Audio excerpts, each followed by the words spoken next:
Stories में आपको खुश आमदीद। शमो ने जब अपने हामन को देखा वो हवालात में बंद था। उसके बाद उसने अपने हामन को हथकड़ियों में उस वक्त देखा जब पुलिस उसे गली में मौके वारदात पर लाई। शमो ने सर पीट लिया। उसके हामन का बाप ज़हनी तौर पर मफलूज था। वो अपने बड़े बेटे के साथ रहता था। अपने इस बेटे के साथ जो शमो का हामन था, बाप और बड़े भाई की बोलचाल बंद थी, बल्कि एक दूसरे की गमी शादी से भी वो लाताल्लुक हो चुके थे। शमो ने इसकी वजह ये बताई कि उसका हामद अपने माजूर बाप के साथ बदसलूकी करता था। इस पर दोनों भाइयों की लड़ाई हुई थी। ज्यादातर इल्जाम शमो पर आयद किया गया।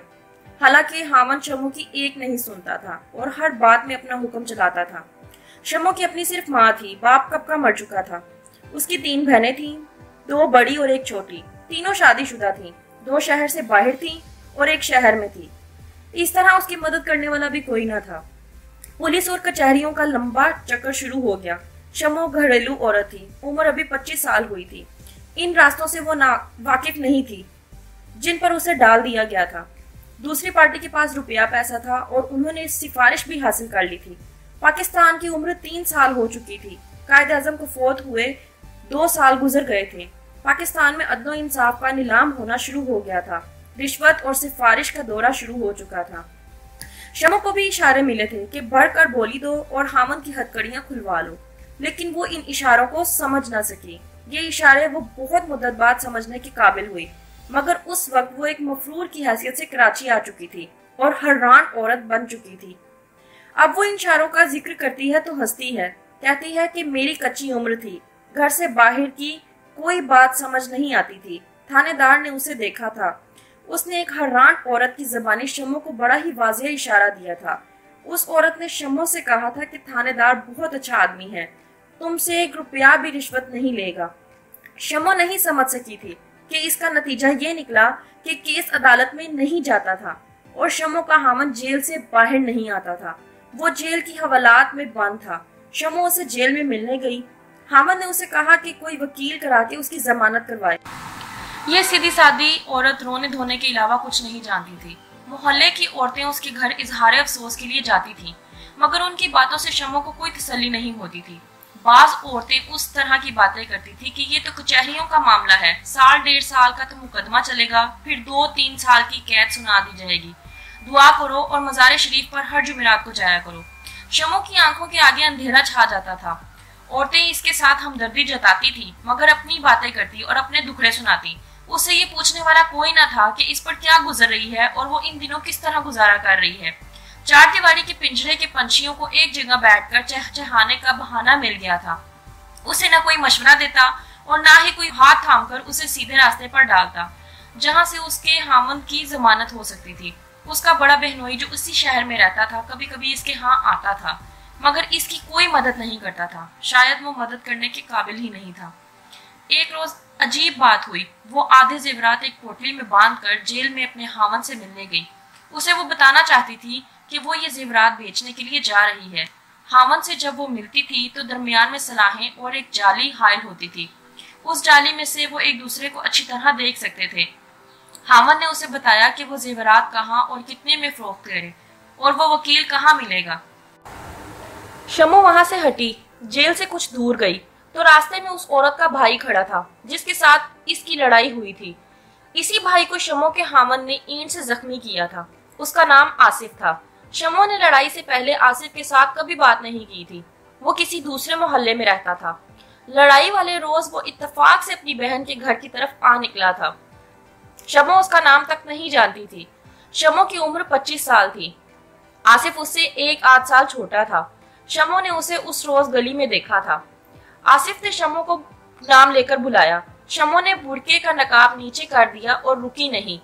जरा रुक जाओ शमो, आसिफ ने उसके साथ साथ चलते हुए कहा। मेरी बात सुनकर चली जाना। शमो दरअसल डर गई थी। वो इसलिए रुक गई कि आसिफ कोई बदतमीजी न कर बैठे। आसिफ के सर पर पट्टी बंधी हुई थी। तुम्हारे हामन की अभी तक जमानत क्यों नहीं हुई? उसने शमो से पूछा। शमो ने यह समझकर कि आसिफ उसकी कसमपरी पर तंज कर रहा है, उससे कुछ जली कटी सुना दी। आसिफ ने जैसे कुछ सुना ही ना हो। उसने कहा, मैंने तुमसे पूछा कुछ और था। मैं तुम्हारे हामन को जमानत पर रिहा कराना चाहता हूँ। तुम्हें इधर आते देखा तो यहाँ आकर खड़ा हो गया था। तुम इतने नेक होते तो थाने ना जाते, शमो ने कहा, और तुम दोनों इस अकेले पर ना टूट पड़ते। चलो मैं मस्जिद में चलकर कुरान पर कसम खाऊंगा कि मैं इन्हें छुड़ाने आया था, आसिफ ने कहा। इसने मुझे जख्मी कर दिया।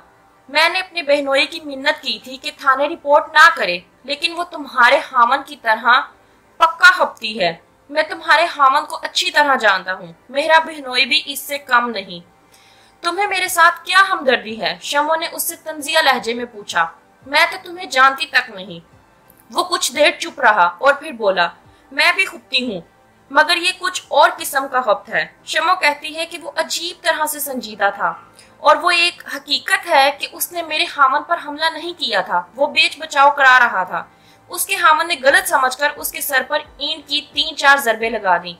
वो कहती है कि जेल के बाहर आसिफ का लबो लहजा ऐसा था जिसमें बदनीयती और शरारत वाला कोई रंग नहीं था। वो वाकई हफ्ती मालूम होता था।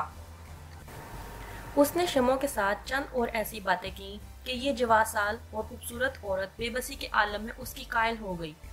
उसने आसिफ को बताया कि घर में इतने पैसे नहीं हैं कि वो वकील करे। ये बेचने जा रही हूँ, मालूम नहीं कोई कितने पैसे देगा। उसने आसिफ को जेवरात की पोटली दिखाकर कहा, पैसे मिल गए तो ये मालूम नहीं कि वकील कहाँ से और किस तरह किया जाता है। जेवरात बेचने की जरूरत नहीं, आसिफ ने कहा। अगर मुझ पर भरोसा कर सकती हो तो मेरे पीछे पीछे आ जाओ, मैं तुम्हें टांगे पर बिठा दूंगा और खुद दूसरे टांगे पर बैठूंगा। मैं किसी को दिखाना नहीं चाहता कि तुम मेरे साथ जा रही हो। शमो की बेकसी और मजबूरी का आलम यह था कि ना चाहते हुए भी इसके पीछे पीछे चल पड़ी। वहां टांगों की कमी नहीं थी। आसिफ ने एक टांगे वाले के साथ बात की और शमो को इसमें बैठने का इशारा करके खुद दूसरे टांगे पे के पास जाकर खड़ा हुआ। शमो का टांगा चल पड़ा तो इसके दिल पर घबराहट तारी हो गई, और उसके पास जेवरात भी थे, और वो खुद भी शक्ल सूरत और उम्र के लिहाज से जेवरात की तरह कीमती थी। और आसिफ इसके हामन के हाथों जख्मी हुआ। ये शख्स इंतकाम ले सकता है, यही सवालात और जवाबात शमो के जहन में चल रहे थे। वो अपने बच्चे को अपनी एक पड़ोसन के बच्चों के साथ उसके घर छोड़ आई थी। उसने तांगे से कूद जाने की सोची।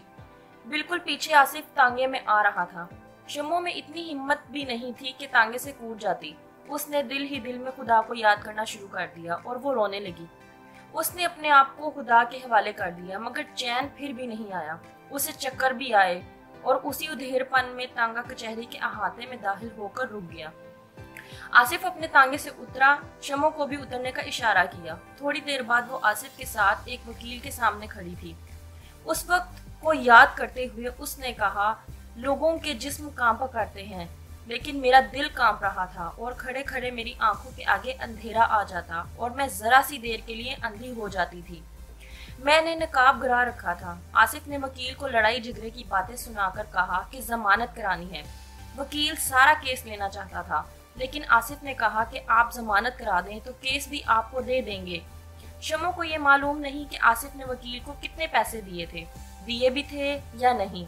उसे ये याद है कि आसिफ ने उसे कहा था, पेशी वाली तारीख ये वकील कोर्ट में आ जाएगा, किसी को ये पता न चलने देना कि वकील का इंतजाम मैंने किया था, जेवरात घर ले जाओ। ये कहकर आसिफ ने उसे 3 रुपए दिए और कहा, ये घर तक के तांगे का किराया है, और वो शमो को मोमो और सोचों में उलझाकर चला गया। शमो की ये हालत हो गई कि रात को तन्हाई में आसिफ के मुतालिक सोचती तो कभी वो उसे अच्छा लगता और कभी वो वहमों में पड़ जाती। उसे ख्याल भी आया कि आसिफ उसके हामन को जेल से निकालकर कत्ल कर देगा। ऐसे बहुत से वहम थे जो उसे परेशान करते रहे। पेशी की तारीख आ गई। शमो कचहरी गई और उस अदालत के दरवाजे में खड़ी हो गई जहां उसके हामन को पेश करने के लिए लाया जा रहा था। वकील आ गया और कुछ देर बाद उसका हामन भी हथकड़ियों में बंधा हुआ आ गया। अदालत के अंदर और बाहर लोगों की भीड़ थी। इनमें मुजरिम थे, गवाह भी थे और मुजरिमों के अजीज रिश्तेदार भी। वकील ने जमानत की दरख्वास्त दे रखी थी जो मंजूर हो गई। इसके सिवा और कोई कार्रवाई न हुई, कोई गवाह पेश न हुआ। थानेदार के अलावा आसिफ, उसका बहनोई और मोहल्ले के 3-4 आदमी आए हुए थे। मजिस्ट्रेट ने शमो के हामन को जमानत पर रिहा करके अगली तारीख दे दी। शमो ने अपने हामन में साफ तौर पर तब्दीली देखी। उसने शमो से ये भी ना पूछा कि वकील किस तरह और कितने पैसों से किया था। जेवरात की फरोख्त के मुतालिक भी कोई बात न की। बच्चा बेताब होकर उसके साथ लिपट गया। उसने बच्चे को जरा सा उठाया, फिर इसे नजरअंदाज कर दिया। ये गालबन जेल का असर था और जहन पर मुकदमे का खौफ भी, मगर इस तरह बातें करता था जैसे अपने दुश्मनों को कत्ल कर देगा। शमो के साथ उसने घर की कोई बात न की, उससे ये भी न पूछा कि उसने ये 2 हफ्ते किस तरह गुजारे हैं। शमो ने उसे बताया कि उसका बड़ा भाई और उसकी बीवी रस्मी तौर पर भी उसके घर नहीं आए। ये सुनकर उसका चेहरा सुर्ख हो गया और वो खामोशी से खला में नजरें जमाए रहा। एक तब्दीली ये भी आई कि शमो पर उसने पहले से ज्यादा गुस्सा झाड़ना शुरू कर दिया। मोहल्ले के बाज लोगों ने समझौता कराने और मुकदमा खत्म कराने की कोशिशें शुरू कर दी। इन्होंने पहले आसिफ और उसके बहनोई से कहा कि वो मुकदमा वापस ले लें। शमो को मालूम हुआ कि आसिफ फौरन मान गया था, उसका बहनोई नहीं मान रहा था। आखिर वो भी मान गया। इसके बाद 3-4 मुअज्जिज आदमी शमो के हामन के पास आए और इससे कहा कि आज रात को वो आसिफ के बहनोई के घर आ जाए ताकि समझौता करा दिया जाए। समझौता? कैसा समझौता? शमो का हामन बोला, मैं मुकदमा करूंगा, मकान बेच डालूंगा, बीवी का जेवर बेच डालूंगा, समझौता नहीं करूंगा। मुअज्जिजीन ने इसका गुस्सा ठंडा करने की कोशिश की, मगर उसका गुस्सा तेज ही होता गया। उसे कहा गया कि उसने दोनों आदमियों को जिस तरह जख्मी किया है उसे कातलाना हमला भी कहा जा सकता है, जिसकी सजा 5 साल होगी। मगर शमो का हामन तो जैसे दिमागी तवाज़ुन खो बैठा था। आप कातलाना हमला कहते हैं? जरा मुकदमा खत्म तो हो लेने दें। उसने कहा, अगर मुझे सजा हो गई तो वापस आकर भी इनके पूरे खानदान को खत्म कर दूंगा। उसने बिल्कुल नहीं सोचा कि ये उसकी हिटधरी का शमो और उसके बच्चे पर क्या असर पड़ेगा। उसकी सजा से इन दोनों की जिंदगी जहन्नुम बनने का खतरा था। मुअज्जिजीन मायूस होकर चले गए। शमो ने उसे कहा कि अपने बच्चे की खातिर वो समझौता कर ले, मगर वो ना माना।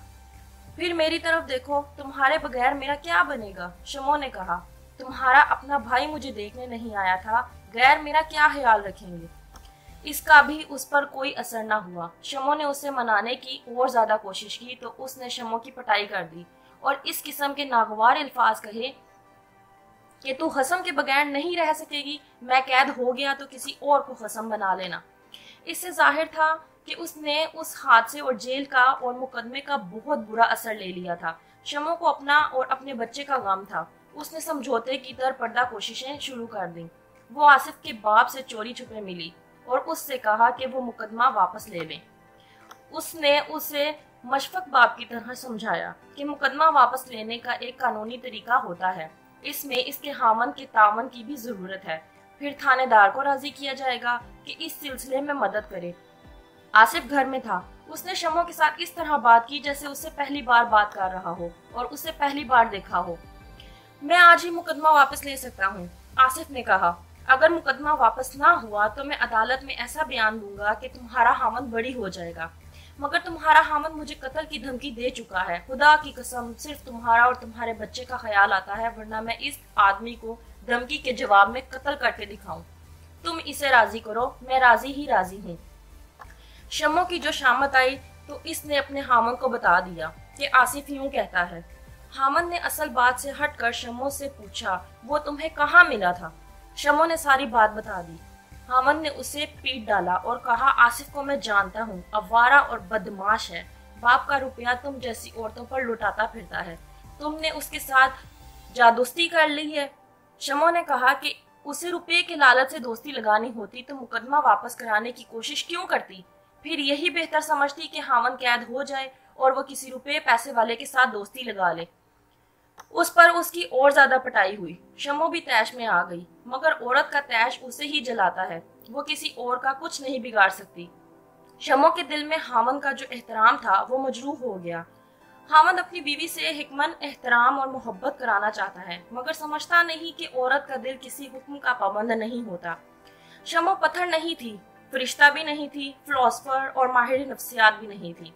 वो रबर की गेंद की तरह की एक चीज थी जिसे आराम से जहां रखो वहीं पड़ी रहती थी, और अगर उसे पटक दो तो वो उछलकर वापस आ जाती है। अगर एहतियात ना करो तो पटकने वाले के मुंह पड़ लगती है।